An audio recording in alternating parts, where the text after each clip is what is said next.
మీరు కృతజ్ఞతగా ఉండాలి. మరొక శుభ సమాచారం ఏంటంటే, ఈ జూలై మాసం, ఇదే మాసం, ఏ మాసం ఇది? జూలై మాసం. ఈ మాసం మన హోసన్నా మినిస్ట్రీస్ యొక్క పుట్టినరోజు. ఎవరు పుట్టినరోజు అండి? మన మినిస్ట్రీస్ యొక్క పుట్టినరోజు. ఎన్ని సంవత్సరాలు వచ్చింది? 50 ఏళ్ళు.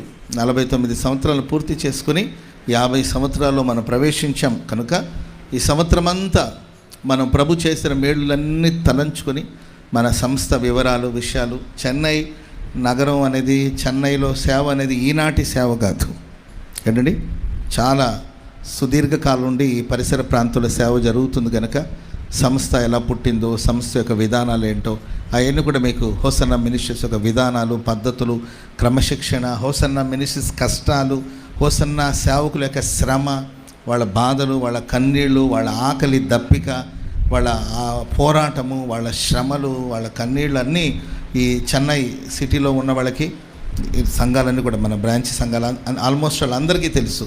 సేవ ఎలా పుట్టింది, ఇక్కడ సేవ ఎలా కొనసాగించబడింది, ఇవన్నీ కూడా మీకు తెలుసు కనుక. అండ్ ఈ పరిచర్యను ప్లస్ మన హోసన్నా మినిస్ట్రీస్ను కూడా మీరు జ్ఞాపకం చేసుకుని ఆయన చేసిన మేళ్ళన్నీ తలంచి దేవునికి కృతజ్ఞతలు చెప్పాలి. Praise the Lord. ఇదే చెన్నై సిటీలో ఒకప్పుడు రిక్షా వేసుకుని తిరిగేవాడు, ఇప్పుడు కారు వేసుకొస్తున్నారు. హల్లెలూయా. ఇదే చెన్నై సిటీలో ఒక ముద్ద అన్నం ఎవరైనా పెడితే బాగుంటుందేమో అని మేము కోరుకునేవాళ్ళం. పిలిచి ఎవరైనా అన్నం పెడితే బాగుంటుందేమో అని ఎదురు చూసిన రోజులు ఉన్నాయి. ఇప్పుడు భోజనానికి రమ్మంటే పారిపోయే రోజులు వస్తుంది, ఎందుకంటే అంతంత భోజనం చేయలేక. Praise the lord.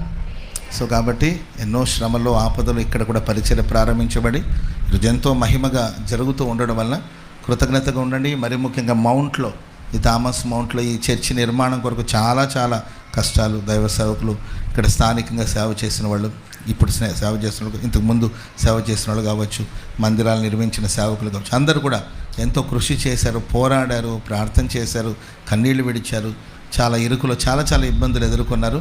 ఈరోజు ఒక అందమైన, అపురూపమైన, సొగసైన, సుందరమైన మందిరాన్ని దేవుడు మనకిచ్చారు. స్తోత్రం చెప్పండి అందరూ గట్టిగా. అప్పట్లో టెంపరీగా తాత్కాలికంగా ఒక చిన్న చర్చి ఇటువైపున దైవజన యేసన్న గారు ఉన్నప్పుడు చిన్న ఒక షెడ్ ఒకటి నిర్మించాం.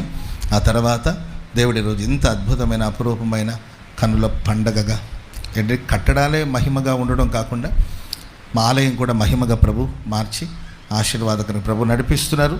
వీటన్నిటినీ బట్టి ఈ సంవత్సరం అంతా స్తుతిస్తూనే ఉండాలి. ఆమెను చెప్పండి అందరూ గట్టిగా.